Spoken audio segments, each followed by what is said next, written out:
let's talk about any changes you would make to the starting 11 against Panama, if any. So Chuck, I'll come to you based on the starting 11 that we had in a 4-3-3 position. Scally playing the right back. You got McKinney in there. Maybe we could have a conversation that Musa. Would you ever consider starting Musa over McKinney and keeping Adams and Reyna in there?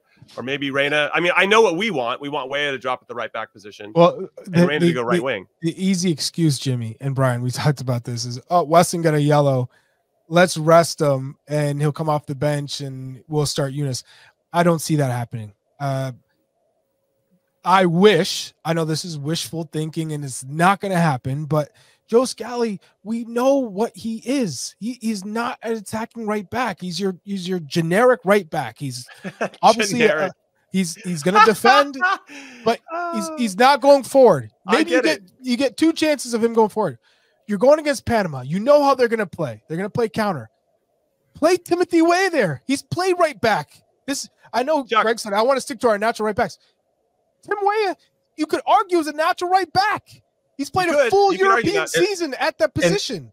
And what you get is you put Reyna out where Weah is right now, right? And he can pinch in centrally. Exactly, which we see from Christian when Anthony, makes the runs up the line. That's the way. And then you give Balogun support with 2 players. Yes, it all makes perfect sense. We should be the coaches. Now keep going, McBrizzle. Yeah, and then the great thing you have with that sort of situation is you then have Adams can cover, one side where Timothy Weah has gone up the right. Adams can slide out in case we lose the ball and cover there. You have Eunice who can slide out on the left-hand side or vice versa. So you have cover for that area, because the one thing that we know about Panama is they're very good with their wingers and they're quick. They don't waste time. They go forward very quickly. So leaving yourself open on the wings is going to be gutsy, but with that extra cover from Eunice and Tyler, I think you can say, yeah, let's do it. Is it going to happen? No, it's not going to happen.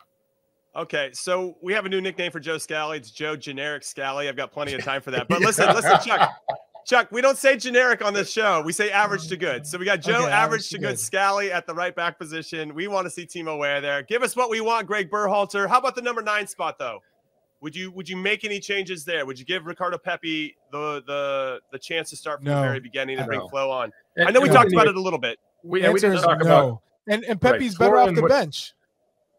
That's true too. But we talked a little bit about Florian and dropping deep, but he also made good runs in the penalty area.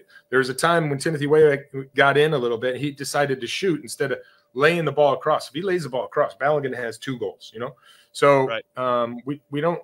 I think Florian's definitely got to start.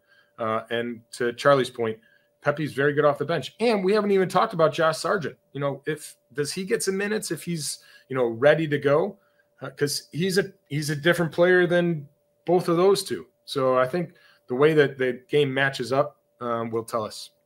Hey, we got some nicknames coming in. Joey Vanilla, Generic Joe, Generic Joe over Joe Generic. Man! These guys don't miss in here. I'll tell you that. This live chat is always fire. The internet is undefeated, especially our chat. Ricardo Pepi, for all you XG merchants out there, Ricardo Pepi 1.5 XG against Bolivia. Flo Balogun 0.23 XG, but Balogun got the goal, Pepi didn't, so shrug emoji for everybody in that one. How about center backs? There's been some talk about Chris Richards maybe not being as sharp, and that was evident in some areas. His passing a little sloppy, I would say. Would you consider making a change here? Or I don't think Greg's going to make any changes, but just for the sake of conversation. No, I like. Listen, he didn't have his best game. We talked about it last night. We talked a little bit about it here.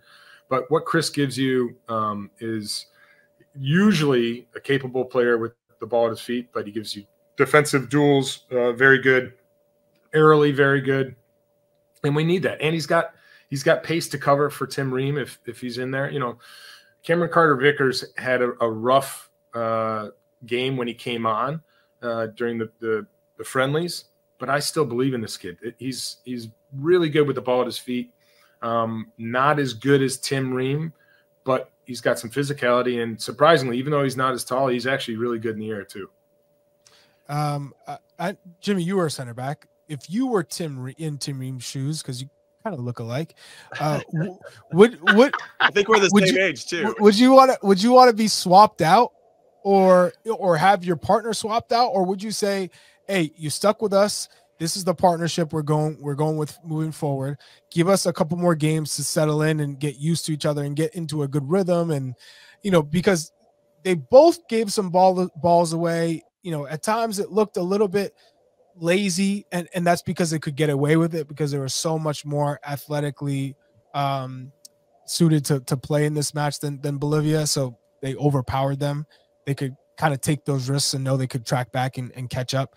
So how would you feel if you were one of these center backs? Do you think you've done enough to at least go up against Panama? Yeah, what I'll jump in and say is I was usually the Mark McKenzie in this situation when I played for the U.S. team. I was watching Eddie Pope and Carlos Bocanegra and Oguchi Onyewu start, and I was just kind of waiting for my opportunity. And I got it eventually and tried to make the most of it. But I even me being in that spot as a sub, I could understand the importance of building that rapport and getting repetitions together in high pressure situations. When I look at Bolivia, I kind of throw that game away. They didn't really test us consistently. The Colombia and Brazil game I thought were more indicative of what we're going to see, especially if we want to get a quote unquote signature win. So those are the moments that I would look at a little bit more. And if I was asking Tim Ream what he would prefer, I assume he would say, I want to continue to work it out with Chris Richards and to continue to smooth it out. I mean, you were generic Jimmy. I was average to good Jimmy. There's no question. I'm not going to try to pretend otherwise. Listen, yeah, I did. Hey, we got some more nicknames. Your average Joe and Dollar General Joe. Yeah, I said there's Joe Narek too. That was a good one. I laughed. No, Jimmy's not telling you the real truth, because Jimmy back then it wasn't about like playing out of the back. So Jimmy fit in real well, and what Jimmy gave was like, you said he had no feet. No.